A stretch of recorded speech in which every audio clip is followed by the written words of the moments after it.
आप देख रहे हैं आज तक। मैं हूं आपके साथ नवजोत रंधावा। सुबह की सबसे बड़ी खबर आपको बता दें, सुशांत केस में आरोपी नंबर 1 रिया चक्रवर्ती की रात एनसीबी के दफ्तर में ही कटी है और उसे अब से कुछ ही देर बाद भाईखला जेल में शिफ्ट किया जाएगा। जेल मैन्युअल के मुताबिक रिया को एनसीबी दफ्तर में बीती रात रखना पड़ा, जैसे किसी कैदी की रात में जेल से रिहाई नहीं होती उसी तरह से जेल ले जाया भी नहीं जाता। कल देर शाम अदालत ने रिया की जमानत अर्जी खारिज कर दी थी। 22 सितंबर तक जेल में रहना होगा।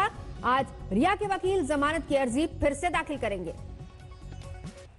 मुंबई में एनसीबी के इस दफ्तर की चौथी मंजिल पर कटी रिया की रात। जाना तो जेल था, लेकिन एडिशनल सीजेएम अदालत का फैसला आते आते देर हो गई। लिहाजा रिया को जेल न भेजकर एनसीबी के दफ्तर में ही रखा गया। यहीं पे बैठी हुई है रिया चक्रवर्ती, यहीं पे होंगी रिया चक्रवर्ती और रात को इसी चौथी मंजिल पे उनको एक कमरा मुहैया कराया जाएगा सारी औपचारिकताओं के साथ। जो एक आरोपी को फैसिलिटी मिलती है वो उनको मिलेगी जब वो रिमांड में लिए जाते हैं। और यहाँ पे आप देखिए लाइट जल रही है, खिड़की भी खुली हुई है, पंखा नजर आ रहा है। अगर जूम इन करें परविंदर आप तो दिखाएं, इसी चौथी मंजिल पर रिया चक्रवर्ती रात बिताएंगी। आज कुछ देर बाद रिया को भाईखला जेल शिफ्ट किया जाएगा। इस बीच रिया के वकील सेशन कोर्ट में फिर से जमानत की अर्जी दाखिल करेंगे। अगर कोर्ट ने बेल दिया तो ठीक, नहीं तो रिया को 14 दिनों तक यानी 22 सितंबर तक सलाखों के पीछे ही रहना होगा।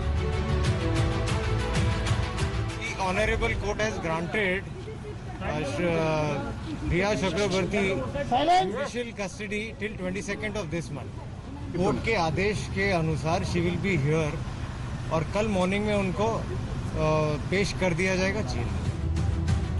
मंगलवार को गिरफ्तारी के बाद एनसीबी ने अदालत से रिया की पुलिस हिरासत नहीं मांगी, बल्कि न्यायिक हिरासत की मांग की। जब अदालत ने 22 सितंबर तक रिया को जेल भेज दिया, तब रिया के वकील ने फौरन जमानत की अर्जी लगाई, जिसे कोर्ट ने खारिज कर दिया। दरअसल मंगलवार रिया के लिए बेहद अमंगल साबित हुआ। पूछताछ तो रविवार और सोमवार को भी हुई, लेकिन मंगलवार को पूछताछ के बाद एनसीबी ने रिया को गिरफ्तार कर लिया। जब रिया की गिरफ्तारी हुई तो शाम के करीब 4 बज रहे थे। गिरफ्तार करने के बाद सुशांत केस की आरोपी नंबर 1 को लेकर एनसीबी साइन हॉस्पिटल पहुंची, जहां रिया की मेडिकल जांच हुई और कोरोना टेस्ट कराया गया। रिया की मेडिकल जांच कराने और कोरोना की नेगेटिव रिपोर्ट लेकर जब एनसीबी की टीम वापस पहुंची तो माया नगरी का सूरज डूब चुका था। एनसीबी के दफ्तर से ही एसीजेएम कोर्ट में रिया की ऑनलाइन पेशी हुई। एनसीबी ने कोर्ट से रिया की न्यायिक हिरासत की मांग की। कोर्ट में एनसीबी ने जो रिमांड कॉपी दाखिल की, उसमें बेहद संगीन आरोप लगाए गए। एनसीबी ने रिमांड कॉपी में लिखा, अब्दुल बाशिद परिहार और जैद विलात्रा के जरिए ड्रग तक शोविक चक्रवर्ती की पहुंच थी। सैमुअल मिरांडा और दीपेश सावंत ड्रग पैडलर से लेते थे। रिया और सुशांत इसके लिए पेमेंट देखते थे। शोविक या रिया ने ड्रग्स सीधे तौर पर नहीं खरीदे, दोनों ड्रग्स मुहैया करवाने में जरूर भागीदार थे। ड्रग्स के लिए पैसों के लेन देन में रिया और सुशांत की भागीदारी थी। रिया चक्रवर्ती इस ड्रग सिंडिकेट की एक्टिव मेंबर हैं। वो शोविक, सैमुअल और दीपेश को ड्रग्स लेने के लिए निर्देश देती थी। रिया पैसों का लेन देन देखती थी। मामला दर्ज करने के बाद में इस केस में रिवर्स इन्वेस्टिगेशन शुरू किया। सबसे पहले उन्होंने इस मामले में उन ड्रग पेडलर्स को पकड़ा जो कि सैमुअल मिरांडा, दीपेश सावंत और उसके साथ साथ शौविक चक्रवर्ती को ड्रग्स मुहैया कराया करते थे। इसके बाद में शौविक चक्रवर्ती, दीपेश सावंत और सैमुअल मिरांडा ने अपने बयान में रिया चक्रवर्ती का नाम लिया और रिया चक्रवर्ती से जब पूछताछ शुरू हुई तो उन्होंने इस बात को कबूला कि ड्रग्स जो है वो मंगाती थी और उसके बाद में सुशांत सिंह राजपूत को मुहैया कराती थी।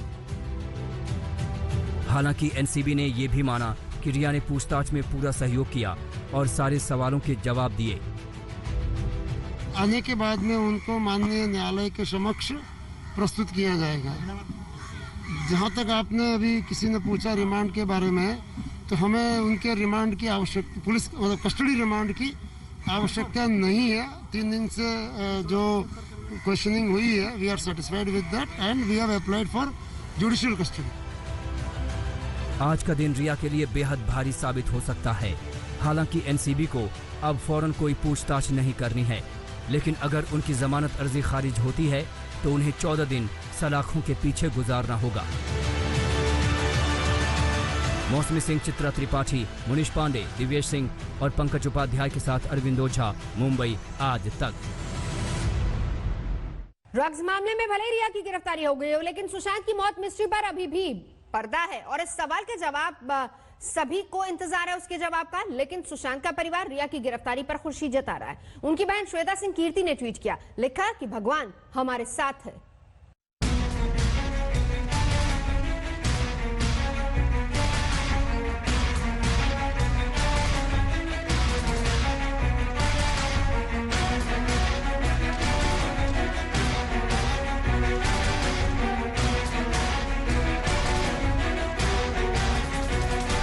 बांद्रा फ्लैट में 14 जून को जो हुआ, उसके इंसाफ की लड़ाई जारी है।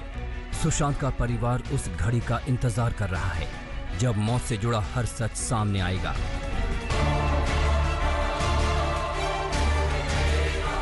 सुशांत की मौत के बाद से पूरा परिवार गमजदा है। हर कोई केंद्रीय जांच एजेंसी सीबीआई से उम्मीद लगाए बैठा है।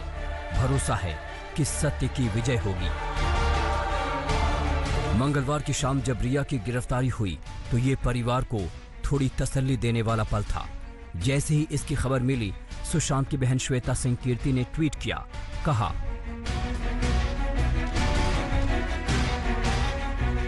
भगवान हमारे साथ है। सुशांत के परिवार की ओर से ये पहला रिएक्शन था। उसके बाद श्वेता सिंह कीर्ति ने ट्वीट कर कहा, चिंता नहीं करें, धैर्य रखें, आखिरकार पूरा सच सामने आ ही जाएगा। एनसीबी, सीबीआई और ईडी सही तरीके से जांच कर रही हैं। उनमें भरोसा रखें और यकीन मानिए, भगवान हम सब के साथ है। रिया को कल एनसीबी ने तीसरे दिन की पूछताछ के बाद गिरफ्तार किया, लेकिन आरोपियों से अब तक के सवाल जवाब में बार बार सुशांत के नाम का जिक्र किए जाने पर श्वेता कीर्ति का गुस्सा फूटा। उन्होंने ट्वीट कर नाराजगी जताई, कहा, मृत बोल नहीं सकते तो उन पर आरोप लगा दो, शर्मनाक है। सुशांत के परिवार वाले शक जता चुके हैं कि जहर देकर उनकी हत्या की गई। कुछ दिन पहले ही उनके पिता के सिंह ने रिया के खिलाफ संगीन आरोप लगाया था। रिया मेरे बेटे सुशांत को लंबे समय से जहर पिलाया करती थी, वो इसकी हत्यारी है। जांच एजेंसी को चाहिए कि रिया को और उसके सहयोगी को अविलंब गिरफ्तार करें और उसे सजा दिलाएं। लेकिन खुद आरोपी नंबर 1 रिया सोमवार को बांद्रा थाने पहुंच गई। वहां उसने एफआईआर दर्ज कराई, जिसमें सुशांत की बहन प्रियंका, मीतू और आरएमएल के डॉक्टर के खिलाफ शिकायत की।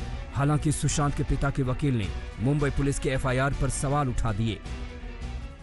सुप्रीम कोर्ट का एक और जजमेंट है जो डॉक्टरों के खिलाफ एफआईआर दर्ज करने से मना करता है, जो कहता है कि डॉक्टर के खिलाफ कभी भी अगर एफआईआर होगा तो बिना एक मेडिकल टीम का गठन किए हुए कोई एफआईआर दर्ज नहीं हो सकता। और इस केस में बांद्रा पुलिस ने कोई मेडिकल टीम का गठन नहीं किया है, ये देखने के लिए कि जो डॉक्टर ने प्रिस्क्रिप्शन दिया या नहीं दिया, या उसमें जो भी एलिगेशन है डॉक्टर के खिलाफ, वो एफआईआर के अंतर्गत आ सकते हैं, नहीं आ सकते हैं। रिया की एफआईआर को सीबीआई के हवाले कर दिया गया है। उस पर जांच एजेंसी ने कानूनी सलाह लेने की तैयारी की है। जरूरत पड़ने पर सीबीआई की एसआईटी एफआईआर दर्ज करेगी। वहीं सुशांत के पिता ने मेडिकल काउंसिल ऑफ इंडिया को चिट्ठी लिखी है। उसमें उन्होंने मेडिकल प्रैक्टिशनर सुजैन वॉकर के खिलाफ नॉन प्रोफेशनल होने की शिकायत की है।